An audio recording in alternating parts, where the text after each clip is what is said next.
According to the FBI, hate crimes in America targeting Muslims or people who just appear to be Middle Eastern surged in the aftermath of 9/11. There is this cloud, with the hate crimes, with the profiling, with being rounded up. Again, I think this illustrates the power of film, that in spite of the reality, in spite of the material that we know to be true, we still embrace the mythology. The mythology is still a part of our psyches. Stereotypes take a long time to wither away. And for many of us, we're comfortable with our prejudices. We don't want to change. We've grown accustomed to this face.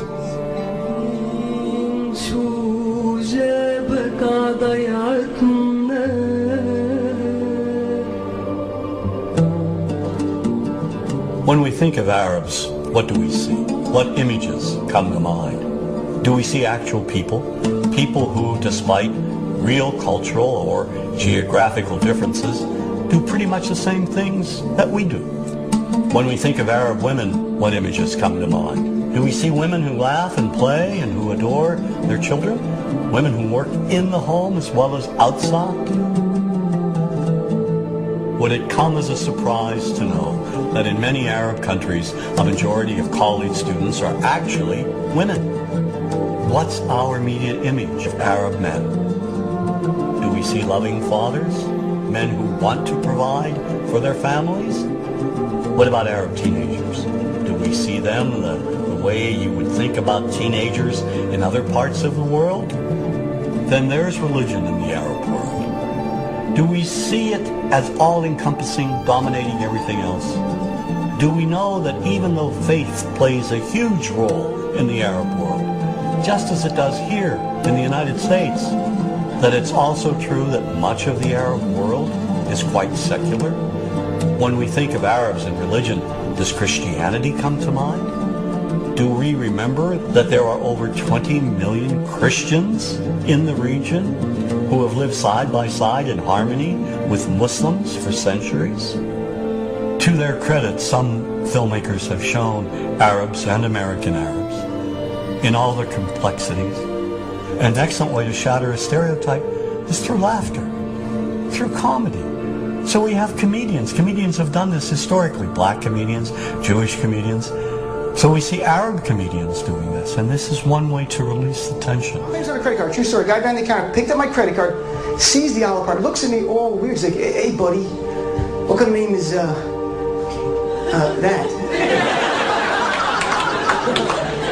I'm like, well sir, it's an Arabic name. He goes, what does this mean?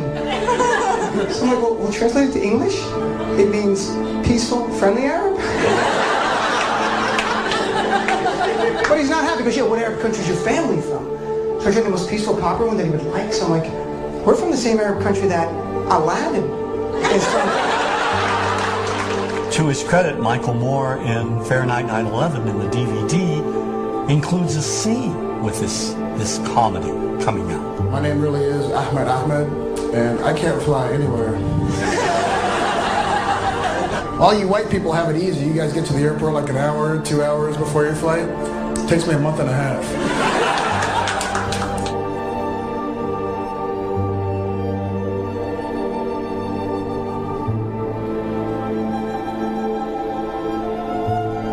Nous vivons dans un monde qu'on peut critiquer, qui est le monde de la dérision. Vous le savez bien, et dans les médias, je dirais, le monde de la dérision, on se moque de tout. Le fait que ça se fasse me satisfait. Parce que ça veut dire que nous avons, qu'on est libre. Peu à peu... Il faut qu'on soit beaucoup plus sage que ça, qu'on rentre pas dans ces provocations. Et c'est pour ça que... C'est l'autocensure, ça, Jamel. Tu comprends ce que je veux dire? Si on commence à pas faire de dessin pour pas choquer les musulmans... Non, c'est-à-dire que... Pour moi, c'est de l'autocensure. C'est la fin de la liberté d'expression. Pour moi, la liberté d'expression, la liberté d'expression et le respect font partie, sont mariés ensemble.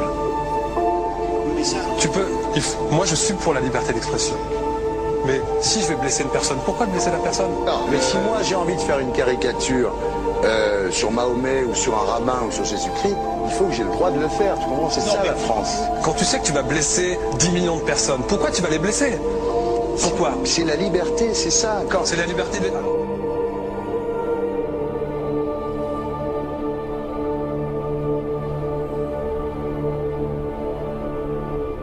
Non, mais Bruxelles. vous pensez pas que c'était à vous de vous excuser, non? En disant le sketch n'était pas très drôle, je suis désolé si j'ai blessé des gens, voilà, excusez-moi, voilà, c'est une connerie, c'est C'est mon travail. Mais vous referiez pas le même sketch quand même. Mais le spectacle que je fais reprend en grande partie les lignes de ce sketch. Mais il y a un truc que je comprends pas sur cette affaire, c'est qu'à aucun moment vous avez senti le besoin de vous excuser et que vous en avez rajouté. C'est tellement surprenant, c'est tellement inadmissible que j'en suis choqué, voilà. Dans un pays où on peut parler, on peut s'exprimer. Et là, pourquoi tout d'un coup, sur un sujet, on ne pourrait pas s'exprimer Vous savez bien pourquoi on ne peut pas s'exprimer. Pourquoi? Parce que dans ce pays, on a envoyé pendant la guerre des juifs dans des chambres à gaz et que ça crée un petit problème quand même. Vous voyez ce que je veux dans ce dire? pays, on a envoyé pendant 400 ans des centaines de millions de Noirs. Il y a eu 400 ans d'esclavage. Et pourtant, ça n'a pas empêché Michel Led de faire un sketch qui m'a fait marrer. Où il faisait un Noir, et à la fin, il faisait un singe, et en parlant des narines, en parlant des lunettes. En tout cas, lui, il n'a pas été interdit d'exercer son travail. Il a même eu la Légion d'honneur. Quelqu'un qui a toute sa famille qui a été exterminé dans un camp de concentration et qui voit quelqu'un à la télé qui dit Israël, vous vous rendez compte? Je ne sais pas. Mais on peut pas. Il y a des moments où même si on connaît les gens, même si on les a invités, on leur... Et c'est pour ça que... C'est l'autocensure, ça, Jamel. Tu comprends ce que je veux dire? Si on commence à pas faire de dessin pour pas choquer les musulmans, non, si on que fait...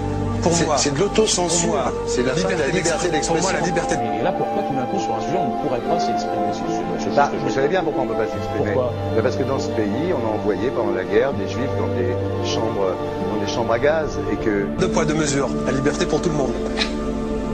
C'est-à-dire? La liberté pour tout le monde. Il y a une personne comme Dieudonné qui a fait un rabbin, enfin qui a fait un colon juif, etc. Tous ces DVD ne sont plus dans les pactes. On l'empêche médiatiquement, on ne le voit plus. Alors que lui, c'est un comique. Plusieurs lois qui ont été faites contre l'antisémitisme. Et moi, je fais un appel aujourd'hui de faire une loi contre l'islamophobie.